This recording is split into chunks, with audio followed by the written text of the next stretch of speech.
very much, Praveen. So yes, this is sort of slightly different to most of the work I concentrate on in genetic epidemiology, but I thought this was some analyses that we worked on in the summer. Paul Farrow was sort of initially very helpful involving in these discussions, and various other epidemiology colleagues at Imperial, UCL, as well as the ICR. So I thought it was particularly topical with issues around cancer pathways and COVID-19 over winter, that these issues haven't gone away. So this was some work around the impact of the initial disruption from the pandemic on cancer care pathways. So I know most of you, from the names I recognise, are, or many of you are focused on cancer, but obviously I know a number of you won't be. So for the former, this will be stating the obvious, but I think it's important just to sort of lay out as a presumed level of knowledge before proceeding. So cancer is assigned a stage once it's been diagnosed. That can be stage 1, 2, 3, and 4. This requires a number of investigations, but to assess the spread of the cancer.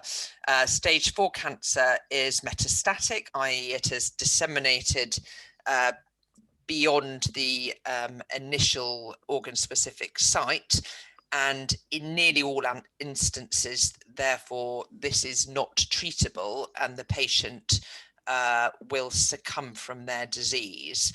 Stages 1, 2, and 3 are localized and are therefore generally amenable to surgery. And for most tumor types where it's been demonstrated as effective, you may also, in addition, have some adjuvant treatment, some radiotherapy to reduce the likelihood of it recurring again locally, and some manner of systemic chemotherapy or hormonal therapy to effectively mop up any tumor that has already spread but is not visible. And the way in which we assign stage has evolved over time. There are various staging systems, and it is a sort of an artificial and imperfect construct for grouping tumours. But for each tumour type, there are data that we have that by which we can capture the number of people who survive 5 years or 10 years for a given stage. And I pulled out some examples there, and you can see that they're quite different.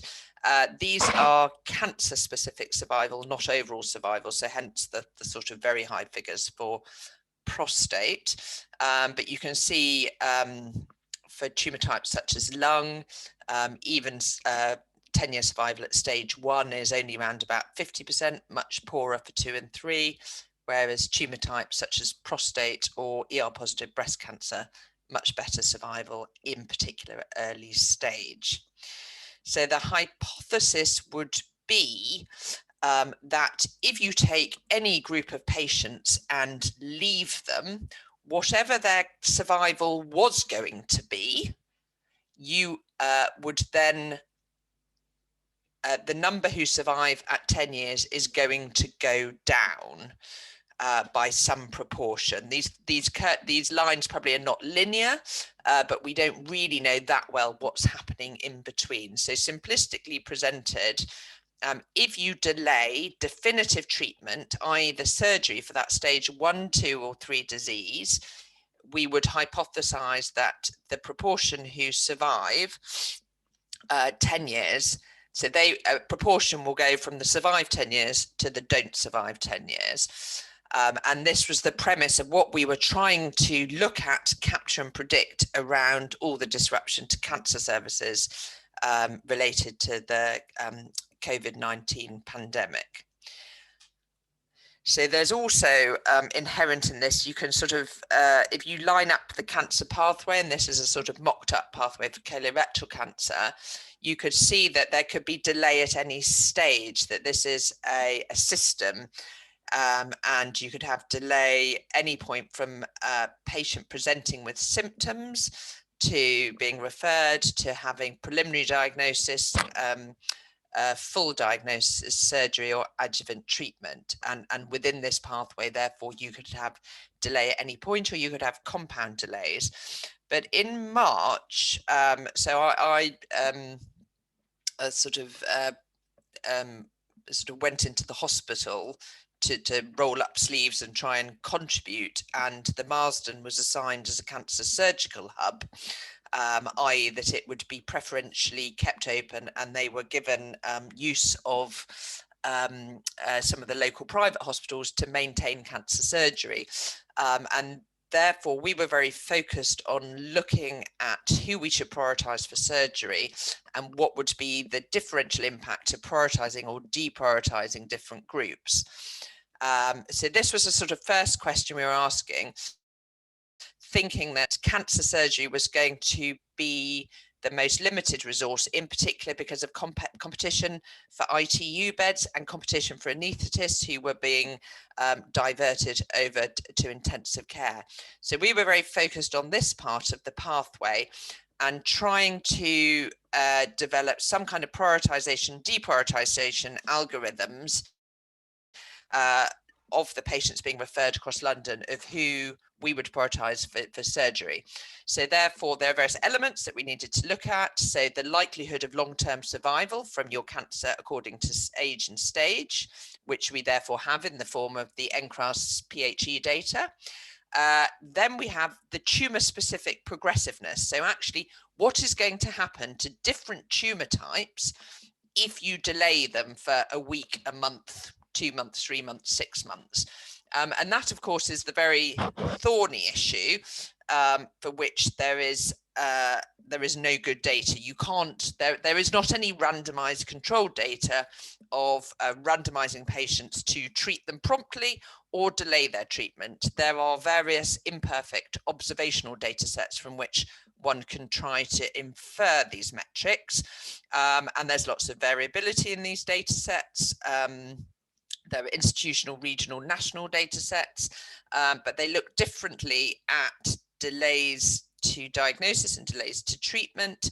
And obviously, there's a lot of issue of confounding by indication. Typically, patients are prioritized because they look sicker, and therefore in the data, the patients treated more quickly tend to do worse on account of that. So that U-shaped relationship, confounding by indication, is called the waiting time paradox, or sicker quicker phenomenon.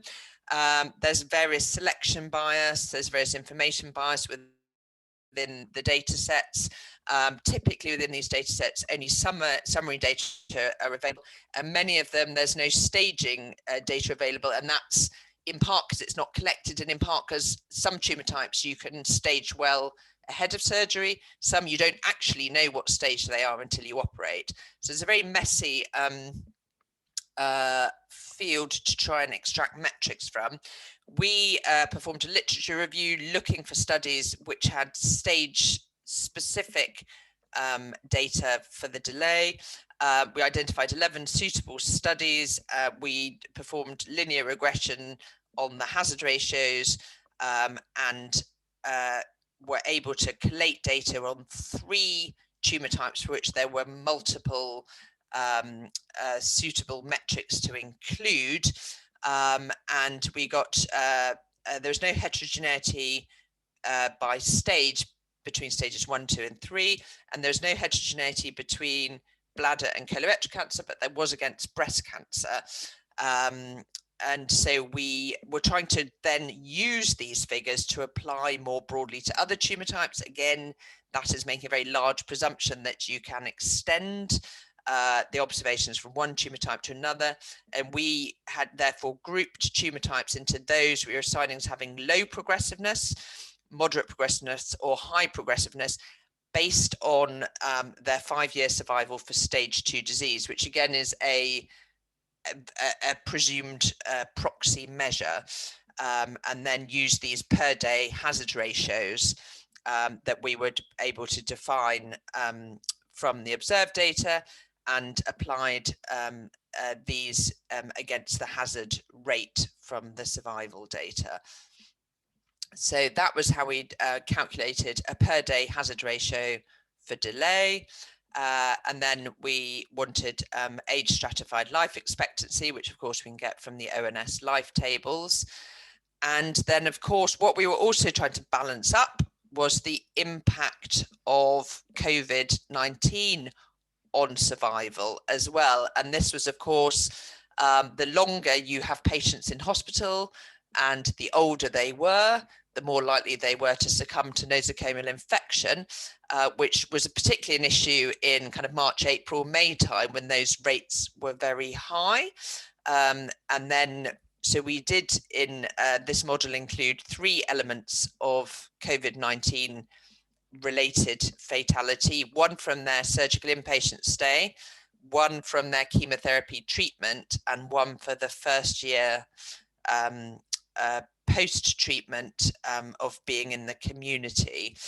And this obviously, because this was very age sensitive as well, and it was also the surgical exposure was sensitive to whether they were a day case breast patient versus coming in for 11 days for Whipples.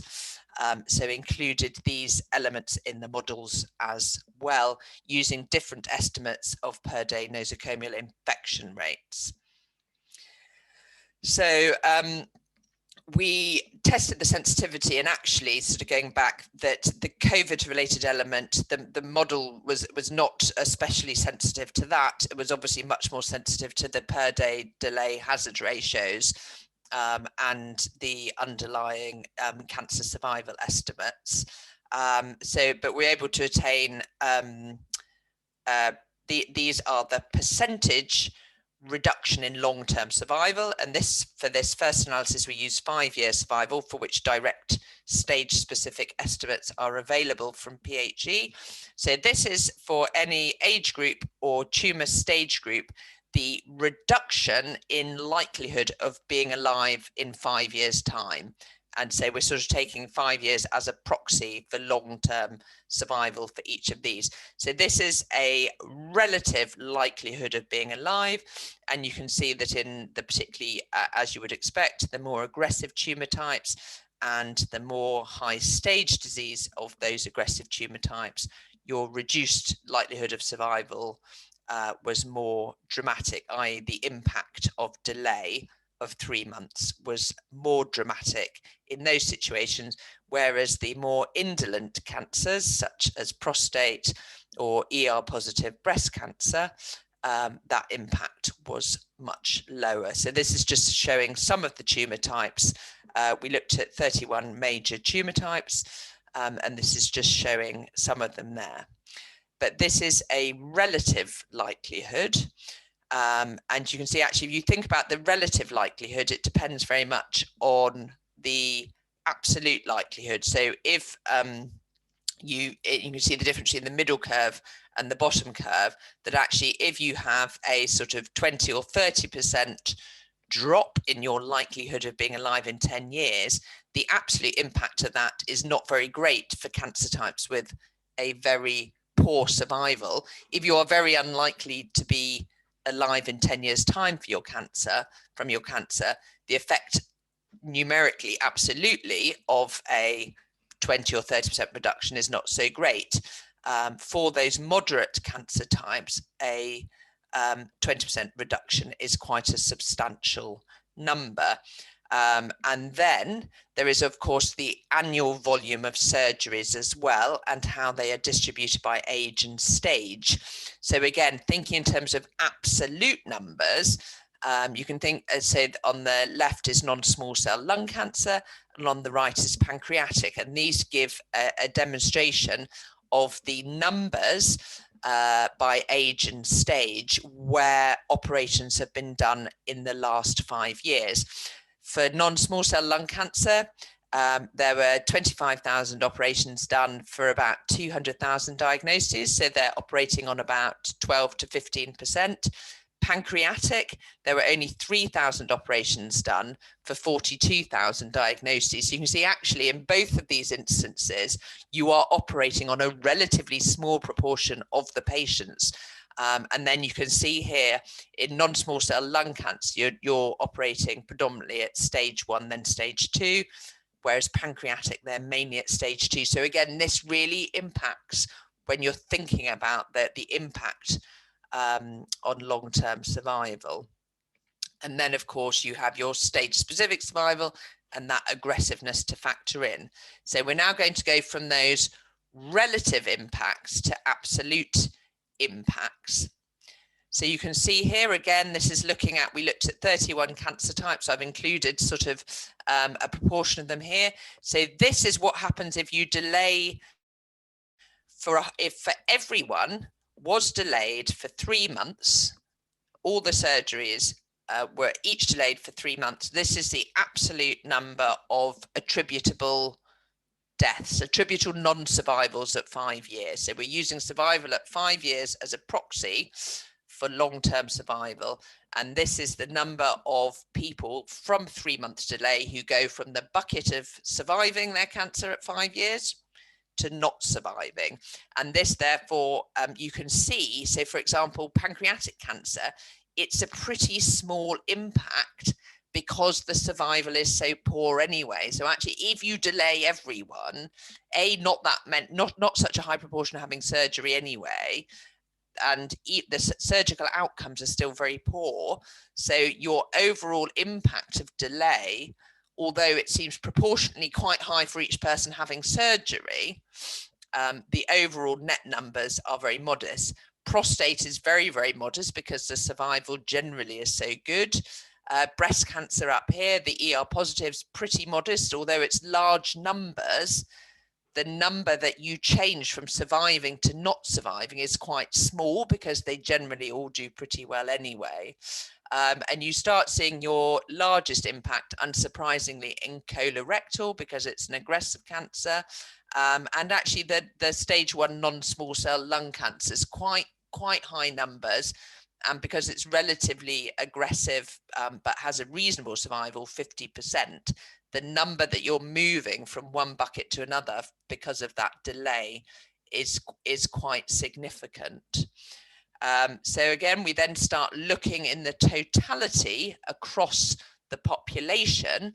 So on average, based on the last 5 years, there were about 95,000 major resections for cancer performed, of which 80,000 of those people were alive at 5 years, proxy for long-term survival.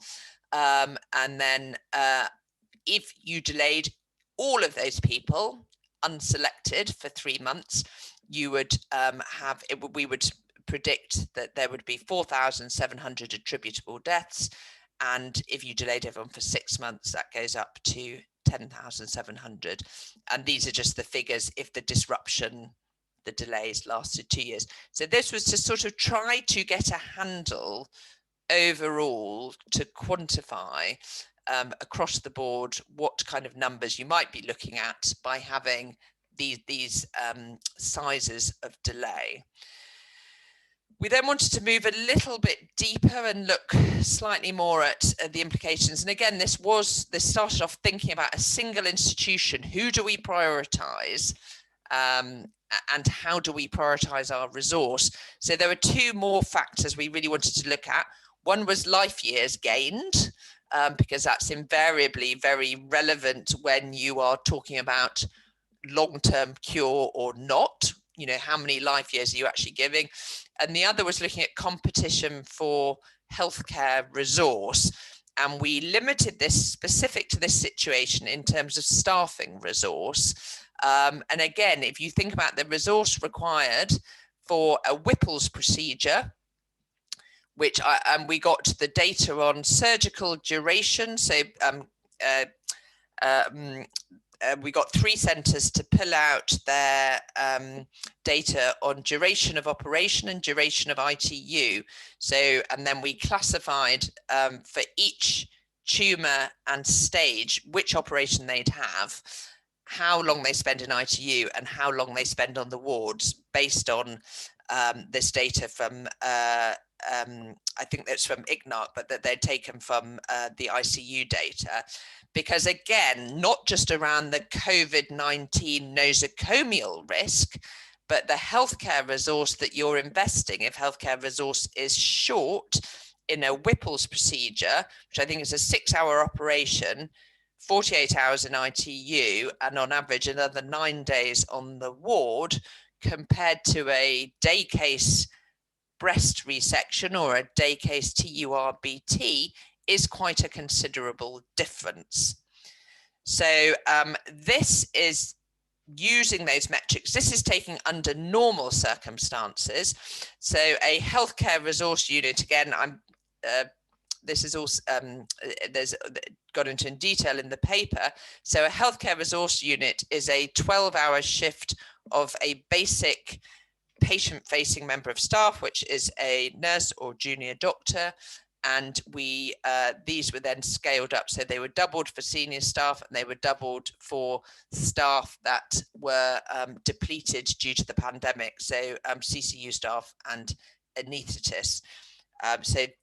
So each type of operation would have an implicit number of healthcare units depending on the length of the operation, the length of ITU stay, and the length of ward stay. So this is the median anticipated life years gained based on 5-year survival for having different types of operations for different age groups. And of course, the life years gained go down by age group and different stages of disease. So unsurprisingly, very good numbers of life year gained per healthcare resource unit are for operations that are non-resource using. So early stage bladder, breast and melanoma are almost invariably done as day cases.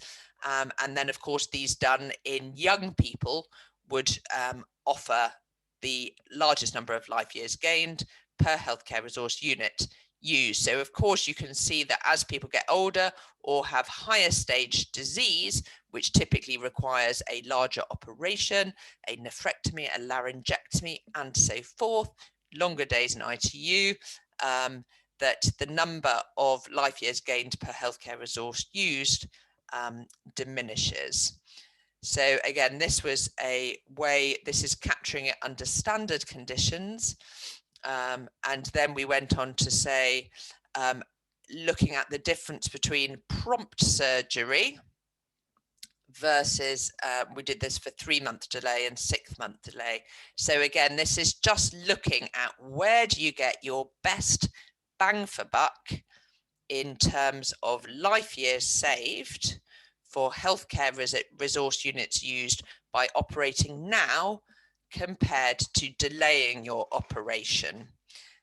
So there are quite a lot of factors, but essentially this is your sort of take-home metric. If you've got limited surgical resource, and that including ITU and ward resource, which patients would you prioritize, because they will, for a given unit of resource, be getting the most life years if you operate now versus if you delay them. So this brings in that element of which cancers you can delay and which ones you can't. And the ones that go into the negative are clearly just where there's equivocal gain, but the impact of nosocomial infection.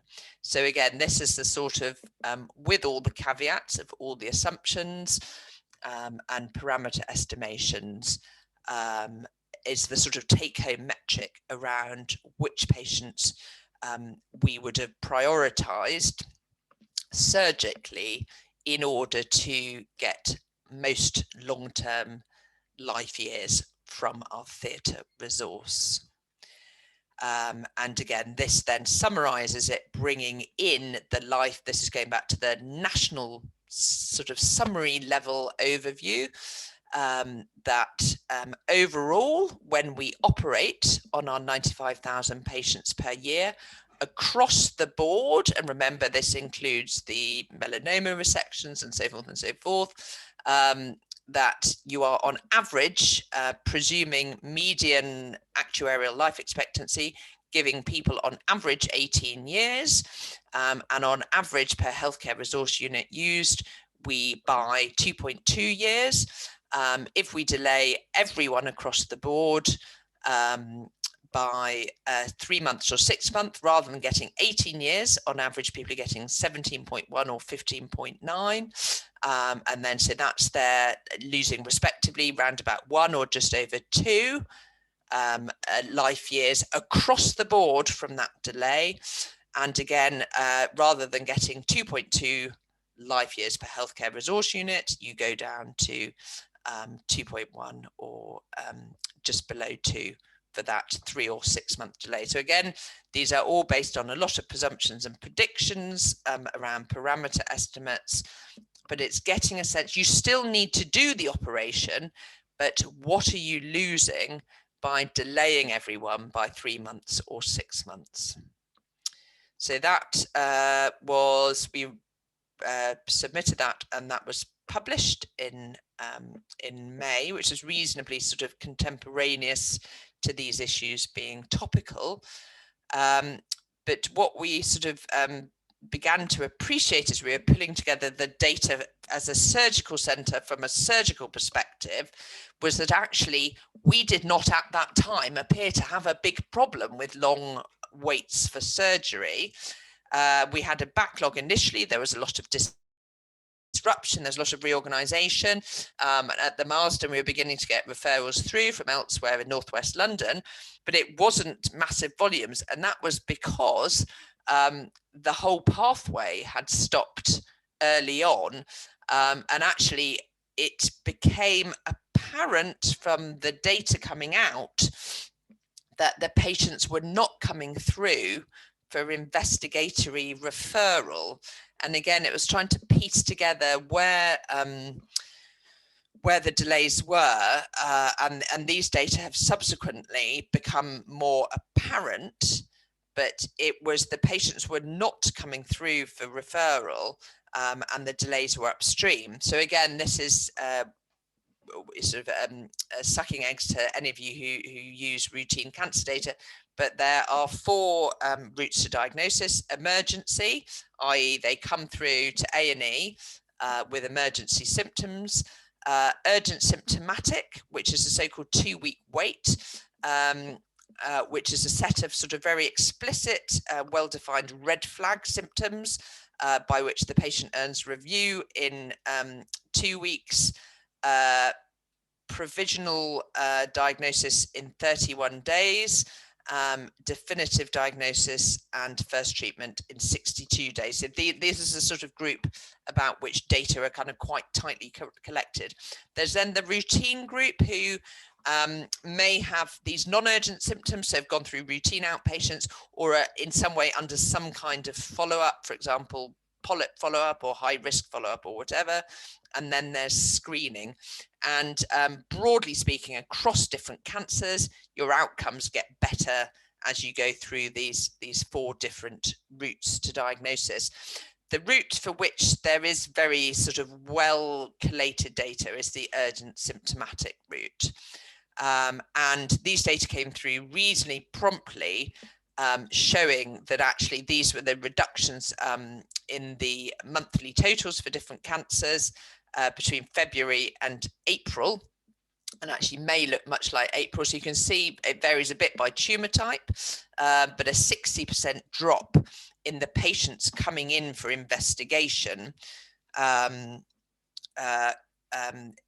in the sort of midst of the pandemic, which was why we therefore were not having, and although this is only one of the routes to diagnosis, screening also was largely shut down, as was a lot of the routine outpatients and follow-up as well. So this is the route for which we have the best data, but actually screening and routine referral routes were also very much disrupted.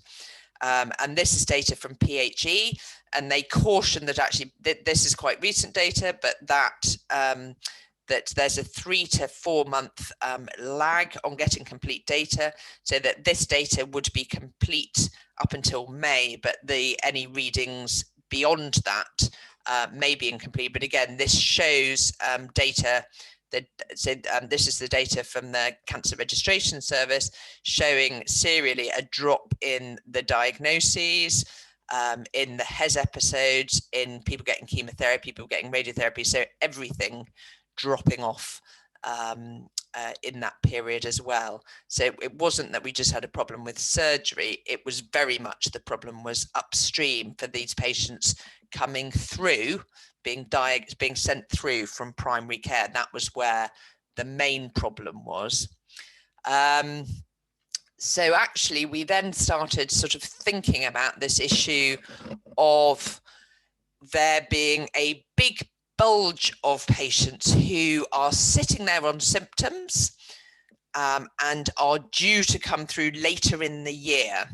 So we hypothesized that these people who have symptoms of cancer, if they have not been being sent through in the early part of the pandemic, that you would then have this bulge in people coming through later in the year, and that again, that we would need to start to think about how to prioritize these and rearrange our services to deal with this diagnostic bulge, particularly given that also our diagnostic capacity was compromised by the COVID pandemic in regard of having to do things slower, in regard of infection control, and so forth. So routes to diagnosis is quite, the devil is in the detail. So this is looking in particular at the 2-week wait. So firstly, your conversion to a cancer diagnosis varies. And again, I've only shown you, because these are big, lots of tumour types. I've shown you some of them here. So you can see actually the degree to which your yield of diagnosis varies quite differently between different referral groups, as does your proportion diagnosed by stage for each of the routes to diagnosis, and your distribution between the routes. So you can see that actually breast, between your screening and your 2-week wait, you pick up sort of roundabout over 80% of your breast cancer cases, whereas for other tumours like brain cancer, for example, vast majority are or a sizable number come through emergency or through routine routes. So these proportions vary by tumour type. And then for those who are referred via the 2-week wait, your sort of conversion rate, what number are translating into a cancer diagnosis varies, and this is then the proportion that's actually on cancer as per the referral. So there's quite a lot of complexity if you're starting to think about routes to diagnosis data, and again, how to prioritize treatment or tumour groups or symptomatic groups within that. So we wanted to sort of think, anticipating this bulge in presentations, a sort of a reflex group coming later in the year, about how you'd prioritize them, again, to get maximum bang for buck. Who could you delay in terms of investigation? Who do you want to delay in terms of investigation? If they're an 80-year-old, are you more likely to kill them sending them in for a colonoscopy than to cure them, or to, you know, be the difference between survival and non-survival? So we have the same metrics around those who reach surgery, but some additional metrics to think about if we're focusing in on the diagnostic point around the conversion rate. If you send them in for an investigation, you send them into hospital, how likely is it to translate to a cancer where acting quickly may help them? And again, this age stage distribution around the people who are diagnosed by the 2-week wait. So we've got a more complex schematic here, and again, adding in this COVID-related fatality from sending them in for investigation, which is they're only going in for maybe a half day. That's what we factored in terms of your investigatory package. But actually remember that for every, for example, colorectal cancer, for every 50 people you're exposing to COVID-19 nosocomial risk for investigation, only one of them ends up having colorectal cancer. So your nosocomial risk versus cancer diagnosis benefit value proposition trade-off has changed here. And then colonoscopy and various endoscopies, there is a procedure-related fatality again. So that was factored in. So again, pulling all of these together, we could then start looking at the trade-off between coming in now for your investigation versus how much is it going to benefit you by coming in now versus waiting for, and we looked at 2 months, 4 months, 6 months, and again looking at different rates of nosocomial infection. And again, the hospitals, by the point we're looking at these data, were a little bit more under control in terms of their nosocomial infection, their staff infection rates. So we looked at this range of per day nosocomial infection rates for being in hospital.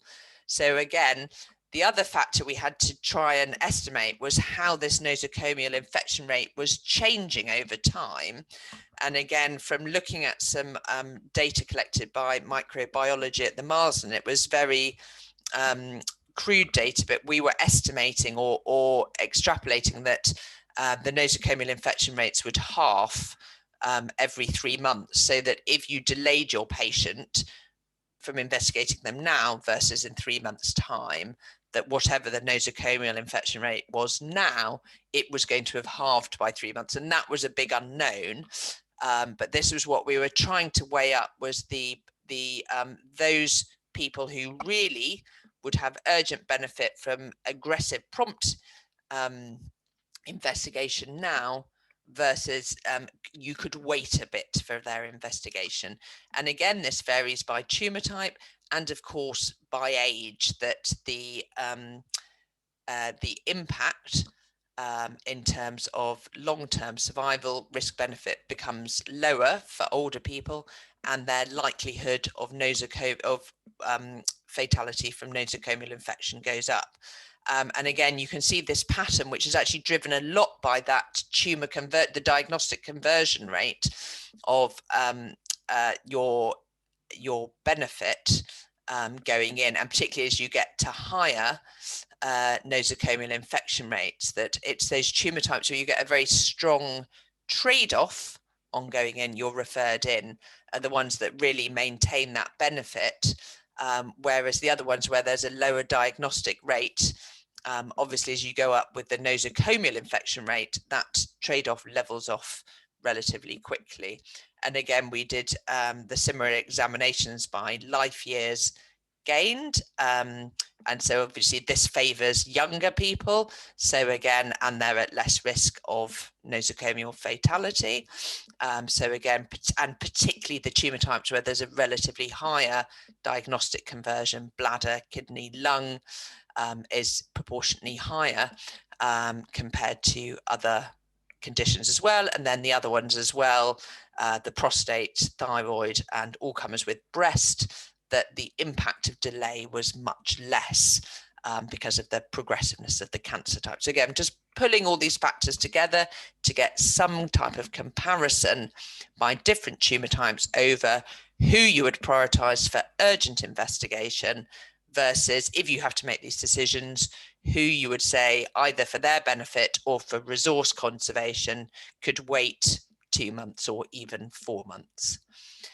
So these data we published later on in the summer, pulling all those types of analysis together around the 2-week wait. And our analysis was very much focused on the 2-week wait, those types of analysis, and then also looking across the board and looking at mitigations.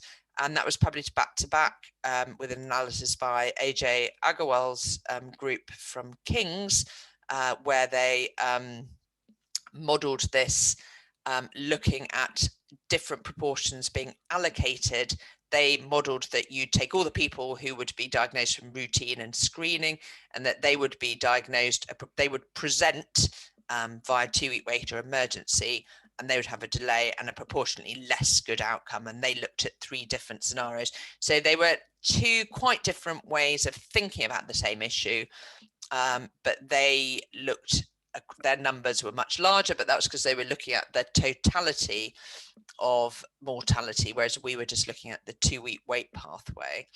And we also, I'll finish very shortly, we also looked at if you use FIT to mitigate colorectal cancer delays. So if you prioritize individuals, so rather than doing colonoscopy, which was something which is a procedure about which there were particular delays, because not least the British Society for Gastroenterology said endoscopy should only be done where urgent, so it's effectively suspended. So we said, well, what, if you prioritize by FIT and said those who are symptomatic and had a FIT above levels X, Y, or Z, they were prioritized out of delay, and then you could delay the other people by 3 or 6 months or whatever the background delay. And then we, so essentially, if you had if you delayed everyone by 2 months, then of your 11,000 colorectal cancer diagnoses, that you would have 653 attributable deaths. But actually, if you prioritized all of those with the FIT level, you could mitigate sort of 400, 500, or 627 of these, requiring an increasing number of endoscopies with a more permissive FIT. And this was using the data from Muti Abulafi's NICE FIT study of symptomatic patients. This makes a presumption, which was naive at the time, that colonoscopy capacity would catch up, so that you weren't saying that people wouldn't ever have a colonoscopy. So all those who are symptomatic and FIT negative or below the threshold would ultimately need a colonoscopy. And your 2-month delay or 4-month delay actually catches up very quickly. You still need to do those people, and there's still big backlogs around colonoscopy, and this is an issue. I will whiz through this. Actually, I'm not going to talk about this. We did then do a very crude health service analysis comparison against COVID-19 hospitalization, which are we interested in, look in the paper. So we developed a quite simplistic COVID model with the respective age distributions, proportion ITU, proportion dying, and so forth, and simulated a scenario where you had an equivalent number of admissions as your cancer admissions, more to demonstrate the point that you don't need to delay all your cancer patients by much before you mitigate the life years gained from your COVID-19 care by the life years lost from your delays to cancer surgery. So I won't go into that. And just to say, actually, a final thing, I think the real weak point of our analysis as we were trying to do it and was the data on progressiveness, which is absolutely inherent to the analysis. And AJ Agwell's group subsequently published a systematic review they've been working on for some time, and meta-analysis in the BMJ about a month or so ago in November, which the hazard ratios they used are not so very different from the ones we ended up using in our paper. But actually, interestingly, their hazard ratio for breast was highest, whereas we, using the papers that we'd amalgamated, that came out a little bit lower for us than bladder and colon. But again, they recognised the same limitations and flaws to the underlying data that we experienced. So just in brief summary, this is all modelling, and the accuracy is entirely predicated on the validity of the assumptions we made and how good our parameter estimations were. And the 2 very weak ones were the per day delay hazard ratio and all the assumptions required to generate a figure to apply to different tumour types. Less impactful, but again, very difficult to generate data on, and really important for any kind of modelling around the pandemic, is how likely are you to develop COVID by how long you spent in hospital, and some kind of real-time metric for that, which again, we used some very basic data from Micro at the Marsden. Delayed outcomes, this is all, we will never know if this is true apart from seeing some excesses in cancer deaths over the next 10 years. These are very non-naturalistic models of delay. Actually, each patient will be different. There'll be complex, heterogeneous, sort of geographically variable patterns of delay, with people having a bit of delay with their symptoms, a bit of delay getting a GP appointment, a bit of delay getting investigation, and maybe a bit of delay in treatment. And that total delay will be their own summed delay against how it would have played out a year previously. But actually, these principles and analyses sort of need to be done systematically, because they are generalizable beyond COVID and should inform prioritization in any contraction, be it pandemic related, another disaster, or economic contraction of the healthcare. So I shall finish there, and I'm very, very happy to take any questions. Thanks, Claire. As you clearly mentioned, Douglas, in the details, a lot of details there, and quite impressive especially the time you had. Sorry, yeah. So sorry, yes, yes, yeah, thank you, sorry. And there's, sorry, I couldn't get my slides to move forward. Just to acknowledge all the people who contributed, specifically Amit, Richard, and Michael in the ICR, who contributed very closely to all this work, but also various epidemiologists inputting, and various clinical people helping with all those clinical metrics around inpatient stay, surgical duration, and so forth. Great. Yeah, and clearly from the acknowledgement, I can possibly spot a few people who have been really busy with this sort of work over the last few months. A great presentation, a lot of details, and impressive amount of work in that short period of time, especially given the pandemic and everyone changing their work style. Great. So I've got a question from Michael Chapman. Mike, if you want to unmute yourself, feel free to ask the question. Or... Sure. Thanks, Praveen. Hi, Claire. Thank you. It's really interesting, very impressive. I was just thinking through your talk about your last point, actually, and we're always resource constrained, and we have these 2-week wait and urgent referral pathways to allocate resources. Now, this feels like the sort of work that should be informing perhaps a more intelligent, more sophisticated approach to those. Do you think that could work? So I think there's a big piece of work around symptoms, but the problem is GPs, the documentation of symptoms is famously poor, but I know they do have within their primary care data sets, they're doing some analysis up in Leeds, Jeff Hall, looking around which symptoms better predict diagnosis of cancer. So that group around, the whole group of the red flag symptoms is quite heterogeneous, and I think there are clear patterns there. So that's point one. I think you could certainly do better. Point two, it's then sort of something, it's around resource mapping is very variable. Where is your pinch point around the diagnostic and treatment pathway? And that seems to vary nationally and by tumor type. So seemingly for lung cancer, although their diagnostic investigation is a CT and then typically an EBUS, the pinch point is PET CT. So again, that you would, that would be where your big limitation. So who else is competing for PET CT across which tumor types? And again, you sort of want to prioritize then tumor types where, or patient groups where there is the most life years gained by getting them to theatre quicker.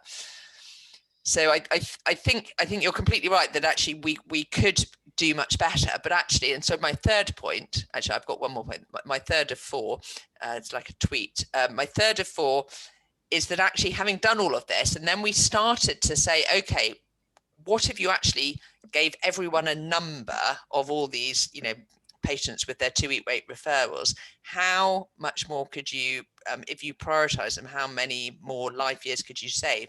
And then you just think about the NHS, and even if you gave them a band, a prioritization band, our ability to impact change on the complex pathways and informatics of the healthcare service seems sort of almost insurmountable. I mean, maybe that kind of change just happens over years. And again, you can imagine it would just be very crude, but it probably is sort of younger people and people with these types of symptoms and these types of tumour groups should be prioritised more. But again, that does depend on what you're prioritising against. Where are your bottlenecks? And I think that mapping of resource versus need versus impact has never really been done. Yes, I can't remember my fourth point now. So yes, in principle, but actually in practice, having sort of done all of these numbers, that the ability to actually impact any proactive change in how people are prioritised seems quite challenging. Thank you. That's a very, very helpful and realistic answer, I suspect. Right. I don't have any questions in the chat. Anyone else? Yeah, I've got Miles who's raised. Miles, go ahead. Sorry, Miles. There was a question. I can see a raised hand. Sorry, now demuted myself. Claire, thank you. That was a super talk. Lots to think about on lots of different levels, actually. As one of those gastroenterologists who fought hard for us to reopen our colonoscopy unit over the summer when there was really very little COVID around in Cambridge, and faced the sort of battles that you would, well, I'm sure you could believe and imagine to get common sense to prevail at that time. It was very frustrating for lots of us, and particularly, as you say, in the face of national guidelines, which really weren't always helpful, actually on lots of levels as well. One question I wanted to ask was, do you think, and there is a tension in the system, isn't there? Because while you gain more life years from operating on a younger patient with colorectal cancer, actually you have to do colonoscopy in a lot more younger patients with presenting with symptoms to pick up that colorectal cancer in the first place, because they're less likely to have it. So, you know, there's real tensions there. I would be interested in your view. This is slightly tangential to your talk topic today, but I know you're a great expert on this. Are there other risk stratification tools that we should be using to try and help guide the patients who should be prioritized for these tests if we do get, you know, more waves of this pandemic or you know, future pandemics? I'm thinking PRS or anything else that's useful out there that we can do a better job to help us where to point these resources that become scarce during these times. So the data set that doesn't exist are the detailed data on the denominator of all those individuals presenting to the 2-week wait who don't have cancer. They exist somewhere, but they're not collated. So I would be very interested if you take the formal 2-week wait referral criteria and look at your hit rate in different age groups, whether it's genuinely that much lower in the younger group. I don't know, because no one has collated those denominator data, and also whether you can combine it with a fit threshold as well, because again, fit technically is only a way of getting you into the 2-week wait. So again, whether there's a better way of triaging patients. In terms of PRS, just the PRS for colorectal cancer, even if you knew all of the susceptibility variants, so I think currently for colorectal cancer it's sort of around about 15% of them, of the broad sense heritability has been characterized. But even if you knew, it's just not predictive enough, and all that gives you is your sort of lifetime risk, whereas actually fit is a pretty good discriminator of whether or not you have colorectal cancer now. So I don't think PRS is going to help you there. It just shifts it a little bit. If your fit is positive, a low PRS should not stop you having a colonoscopy. and vice versa, that actually if your fit is negative, just because your PRS is, you know, a little bit off the median, is I don't think PRS is helpful in colorectal cancer at all, or will be ever.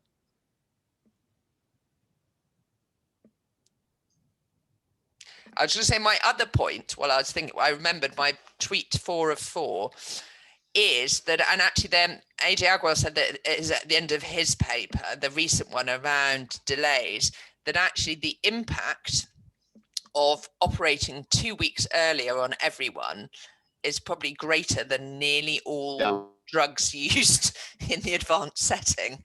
And actually, whether as a resource issue, and again, it's a sort of, this isn't really medicine, it's logistics and pathways. If you could get the presentation to GP to knife to skin shortened by 2 weeks in everyone, or in certain groups, the impact that would have on cancer survival probably outweighs, the whole of precision oncology. Shall I leave that controversial statement hanging in the air as it turns 1:30? Yeah, I think probably way off ending a wonderful talk, and thank you so much, Claire, once again. And so that's the last seminar of this year. So we'll get back to everyone through the list. We'll communicate in terms of what's the next year's schedule is going to be like. So until then, everyone have a great Christmas, New Year, whatever great means these days, but the best of Christmas and New Year. So meet most of you next year. Thanks, Claire, once again. Thank you, Praveen, for your just organisation. You're so organised and chivying, and yes, so excellent levels of effort in all the organisation. Thank you. Thank you. Which your colleagues may not be aware of. Thanks very much. Thanks, Claire. Really appreciate have a good happy holidays, as they say in the States. Everyone, yes. Bye. Cheerio. Bye bye.